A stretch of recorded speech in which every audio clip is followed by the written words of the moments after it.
Hello everybody, welcome to divinely guided 7777। कैसे हैं आप सब लोग। मैं आ गई हूँ एक और फ्रेश रीडिंग के साथ, और आज की रीडिंग में हम देखेंगे कि what do they regret about this relationship, about you, about the situation.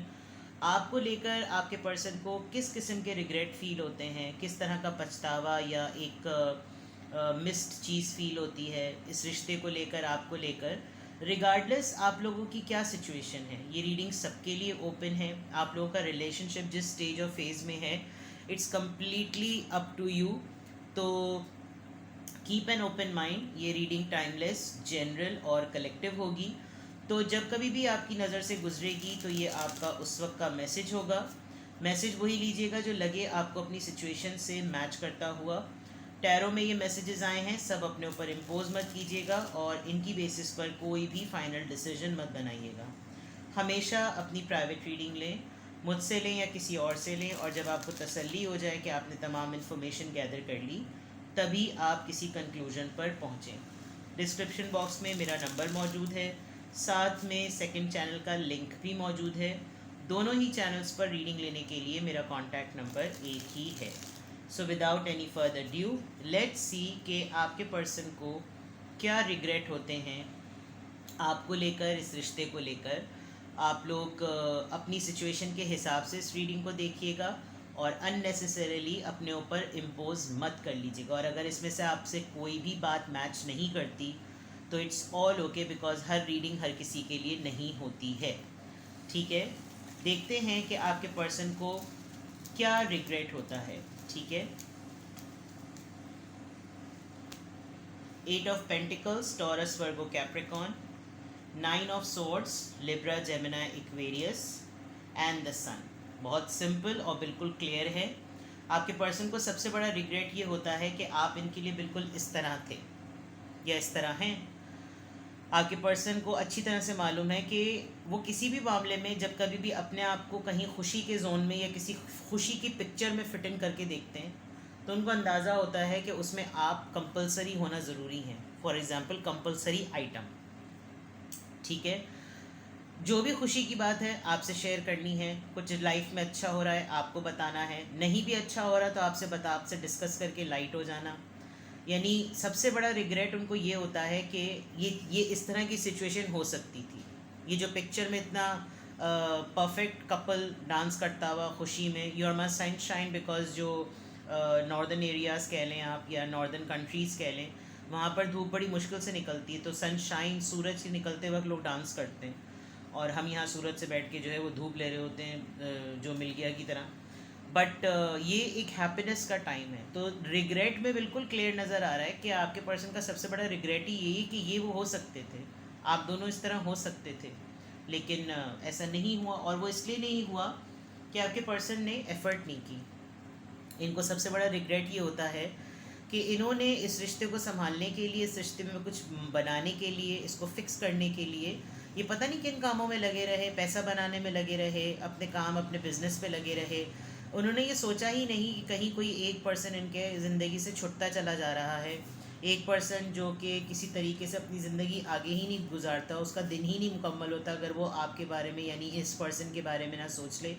इन्होंने ग्रांटेड ले लिया, फॉर ग्रांटेड ले लिया, या इन्होंने कुछ ऐसी चीज़ें की। तो इनका सबसे बड़ा रिग्रेट ये है कि अब इनको आपकी कही भी वो बातें, वो तमाम चीज़ें, वो तमाम थॉट्स, वो तमाम एक्सप्रेशन, वो गिले शिकवे इनको अब हॉर्न करते हैं। लिटरली अपने कानों को बंद कर लेते होंगे इस इमेज की तरह कि इनको याद आता होगा कि आपने किस किस तरह से अपना दुखड़ा रोया था, और वाकई ये चीज़ जो थी वो चेंज हो सकती थी। इनको सबसे बड़ा रिग्रेट जो है वो इसी बात पे लगता है कि दुनिया में मैंने सारी चीज़ों पे एफर्ट लगा दी, नहीं लगाई तो उस चीज़ पे नहीं लगाई जो मेरी अल्टीमेट हैप्पीनेस थी। ये एक रिग्रेट बिल्कुल क्लियर नज़र आ रहा है। लेट्स सी मोर, आपके पर्सन को किस बात का रिग्रेट या रिसेंटमेंट होती है। 9 of wands, Aries, Leo, Sagittarius. पहले कार्ड्स ले लेते हैं। The death. ऑलराइट, इस रिश्ते में अभी आप लोग साथ नहीं हैं, इतना तो मैं बता दूं। और हो सकता है इनके पेरेंट्स में से किसी की जब डेथ हुई हो तो इनको लगा हो कि मेरी ज़िंदगी अब वहीं रुक गई है, तो जिंदों को छोड़ के ये मुर्दों की तरफ ज़रा ज़्यादा चले गए, और इनको लगा कि जैसे मुर्दे इनसे बात कर लेंगे या इनको वापस ला सकते हैं। शायद ये रेडी ही नहीं होंगे इनको अंदाज़ा ही नहीं होगा। और death card 6 of wands death के बाद, and then 4 of wands Aries Leo Sagittarius. आपने खुद अपने भी पेरेंट्स में से किसी को मिस किया होगा, किसी कोई आपसे उनकी डेथ हो गई होगी, and then you made a decision and then you moved on. Secondly अगर मैं देखूँ विद द 9 ऑफ वॉन्ड्स, इनके पास हमेशा एक एक्सक्यूज़ तैयार रहती थी, सिंपथी की, रिस्पॉन्सिबिलिटी की, मसरूफियत की। यानी दुनिया में सब कुछ करना है और नहीं करना तो वो जो 10th चीज़ है जो कि आपके थ्रू मुकम्मल हो सकती है, वो चीज़ नहीं करनी। तो विद द 9 ऑफ वॉन्ड्स दूर से देखना, टीपना टापना टूटना टूपना और ताड़ना कि क्या चल रहा है, बस दूर दूर से देखो, ज़्यादा इंटरवीन करने की ज़रूरत नहीं और ज़्यादा अपने करीब आने मत दो। तो अंदाज़ा नहीं था कि आपको, आप सेल्फ वर्थ के मामले में बहुत कॉन्शियस हैं। इनको लगा कि इसने कहाँ जाना है, ये तो डोर मैट की तरह यहीं पर ही पड़ा रहेगा या पड़ी रहेगी, इसने कहाँ जाना है। बट जब आपने डिसीजन लिया, आपने कहा कि एक दुनिया में वाहिद आप थोड़ी हैं जिसने अपने पेरेंट्स में से किसी को मिस किया है। तो जब वो आप उनकी ही प्रायोरिटी हैं, आप जिंदों को नहीं फिक्र करें, तो ठीक है, मैं इस बात का चांस ले लेती हूँ बिकॉज ये बंदी मूव कर रही है तो मैं इसमें फ़ीमेल को ही क्रेडिट दूंगी। आपने फिर स्टैंड लिया, आपने कहा लाइफ में मूव ऑन होना और आगे बढ़ना ही मकसद है, और वैसे भी कोई चीज़ एज सच सर्व नहीं कर रही, तो इट्स बेटर कि कन्फेस करने का ही तो मसला है, तो बोल देना चाहिए, इजहार कर लेना चाहिए ताकि कोई पछतावा और फिर गिला ना रहे। वरना इनकी शायद एक आदत ऐसी लग रही है कि पहले इनिशिएट होने दो और ताने तैयार करके रखो, जैसे ही इनिशिएट करने का बम फटे फिर अपनी कमेंट्री जो है वो शुरू कर दो कि तुमने ये किया, तुमने फला किया, तुम्हें ये आदत थी, तुम्हारी ये बुराई थी, फला फला।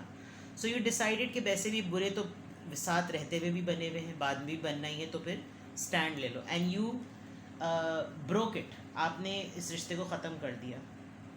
इस पर्सन को अपनी सक्सेस, जब सक्सेस मिल गई, फेम मिल गया, विक्ट्री मिल गई, तमाम चीज़ें मिल गई, तो फिर इनको समझ नहीं आया कि ये करें क्या। मे बी इन्होंने शादी कर ली या फिर आपकी कहीं शादी हो गई, और फिर ये एक पछतावा, एक रिग्रेट, एक रिसेंटमेंट लग सकता है कि जब इनका पीक टाइम आया किसी चीज़ को सेलिब्रेट करने का तो यू वर नॉट देयर, और आपने फिर अपनी सेटलमेंट का सोचा। आप लिटरली इवेंट प्लानर हो सकते हैं और इवेंट्स की फ़ोटोग्राफी करते होंगे या कोई ऐसी चीज़ करते होंगे जो कि आपको आपकी अर्निंग के लिए रिकग्नाइज़ करती होगी।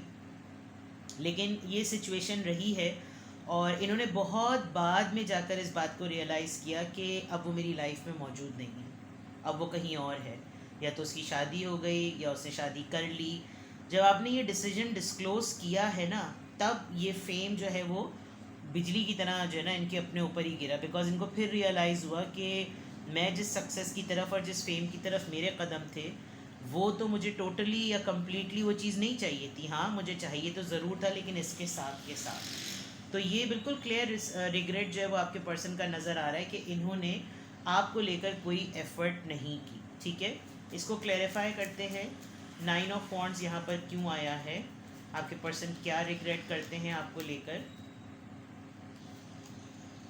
नाइट ऑफ वॉन्ड्स, अपनी मर्ज़ी से आना, अपनी मर्ज़ी से जाना। जैसे मैंने कहा था ना कि रीज़न्स और बनाकर रखो, एक्सक्यूज़ेस बनाकर रखो।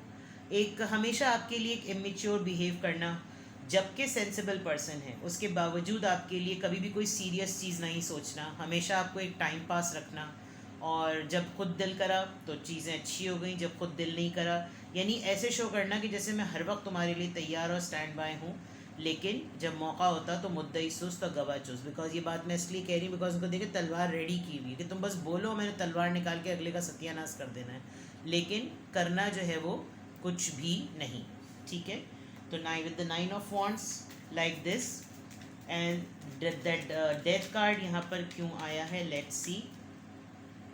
डेथ कार्ड यहाँ पे क्यों, हाँ सही, आपने एक तो ताल्लुक़ ख़त्म किया, बिल्कुल ठीक किया।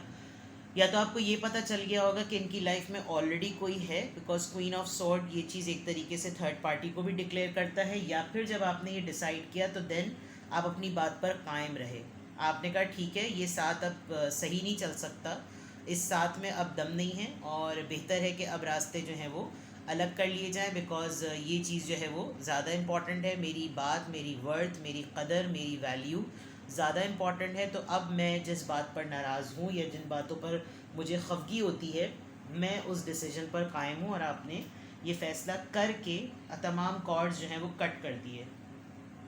हो सकता है आपने शादी भी ख़त्म कर दी हो, अगर आप इनके स्पाउस रहे हो तो ये एक्स की भी रीडिंग हो सकती है, बट इनिशिएट आपने किया और आपने करेज दिखाया और आप इस बात पर कायम रहे। ठीक है, 6 ऑफ वॉन्ड, इसीलिए शायद आपकी reading start he 8 of pentacle से हो रही है कि एफर्ट चीज़ों को ठीक करने के लिए डाली ही नहीं गई, यही सबसे बड़ा पछतावा है।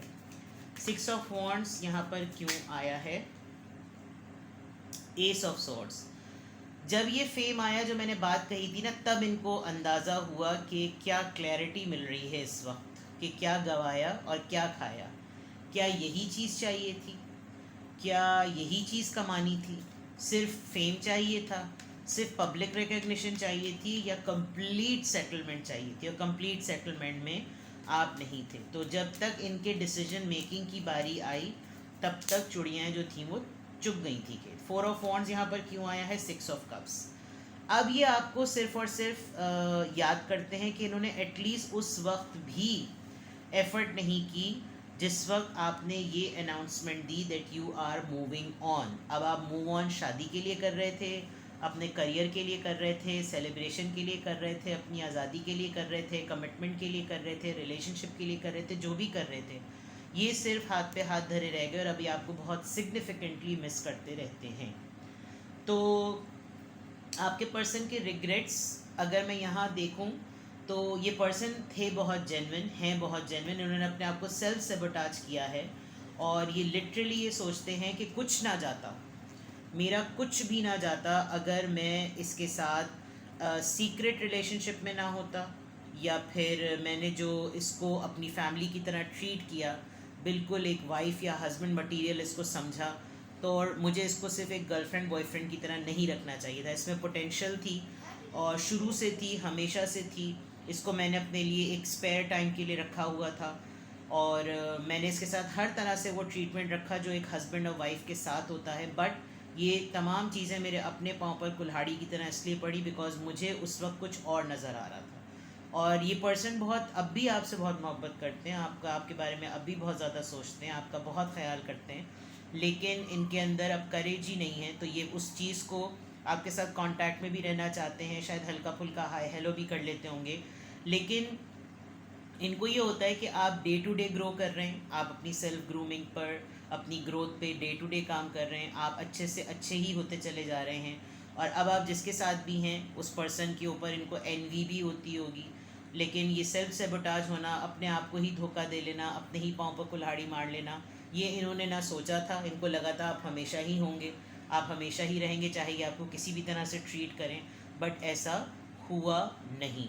तो आपके पर्सन के रिग्रेट्स में जो आपको लेकर वो सबसे ज़्यादा करते हैं वो यही है कि इन्होंने इस तरह से प्लान ही नहीं किया हुआ था जिस तरीके से कार्ड्स आए हैं। तो इंस्टेड कि मैं बार बार एक ही बात रिपीट करूं, it's very clear and it's very simple कि आपके पर्सन को बहुत स्ट्रॉन्ग रिग्रेट्स होते हैं इस बात को लेकर कि उनको इस रिलेशनशिप पे काम करना चाहिए था। आप जो कंप्लेंट्स करते थे उस कंप्लेन को इनको सुनना चाहिए था, बिकॉज हर वक्त आप खुशी सेलिब्रेट करने के लिए नहीं थे, आप गम को भी बांटना चाहते थे, आप उस तकलीफ़ को, उस अकेलेपन को भी बांटना चाहते थे, जिसमें इन्होंने अपने लिए आपके आपके अपना और आपका जो है ना एक सिर्फ एंटरटेनमेंट टाइम ही रखा हुआ था। और जब कभी भी आपके लिए कोई बात होती होगी तो कंप्लेंट्स और कोई एक्सक्यूज़ेस इनके पास रेडी होते होंगे। इनफैक्ट जब आपने ये डिटैचमेंट का और ब्रेकअप का डिसीजन भी डिस्क्लोज़ किया, इन्होंने तब भी एफर्ट नहीं की, बिकॉज इनकी प्रायोरिटी जो थी वो इनका करियर और इनका फेम था। लेकिन उसके बाद जो इनको एहसास हुआ तब इनको पता चला कि ये तो मामला ही कुछ उल्टा हो गया है, ये तो मैंने एक्सपेक्ट ही नहीं किया था। तो ये है आपके पर्सन की रीडिंग कि आपके पर्सन आपको लेकर क्या रिग्रेट करते हैं, क्या रिसेंटमेंट्स हैं उनकी। कुछ भी आपसे रेजोनेट करे you can comment and I expect you to be very respectful, because मैं अगर आप लोग के कमेंट्स पर रिप्लाई करना शुरू कर दूँ ना तो फिर ज़रा मसला हो जाएगा। तो अगर आपको रीडिंग नहीं पसंद आती, अगर आपको रीडिंग नहीं समझ आती, अगर आपको रीडिंग लगता है आपके लिए नहीं है, तो भाई किसने आपको जंजीरों से बांधा हुआ है कि नहीं, हथौड़ा लेकर कौन सा मैं कोड़ा लेकर आपके पीछे खड़ी हूँ कि आप मेरी रीडिंग देखें। इंस्टेड कि आप अपनी पर्सनालिटी को, अपने नेचर को और अपने मिजाज को रिवील करते हैं उल्टे सीधे मैसेजेस करके, क्या होगा? एक क्लिक मैं मारती हूँ, बंदा गायब मेरे चैनल से। मुझे नहीं चाहिए ऐसे लोग, ना मैं कोई सेल्फ ऑब्सेस्ड नहीं हूँ कि आप हर वक्त मेरी तारीफ़ करते रहे। No, I started from scratch and I have a lot of flexibility and adaptability to start from scratch again. तो बी रिस्पेक्टफुल। मैं सिर्फ और सिर्फ आपसे रिस्पेक्ट की एक्सपेक्टेशन रखती हूँ, इसके अलावा मुझे आपसे कुछ भी नहीं चाहिए। तो अगर आपसे रीडिंग मैच करती है, वेल एंड गुड। नहीं करती तो भाई चैनल बंद कर दो, कुछ और देख लो, ठीक है? तो अपना बेहद ख्याल रखिएगा। Bye bye.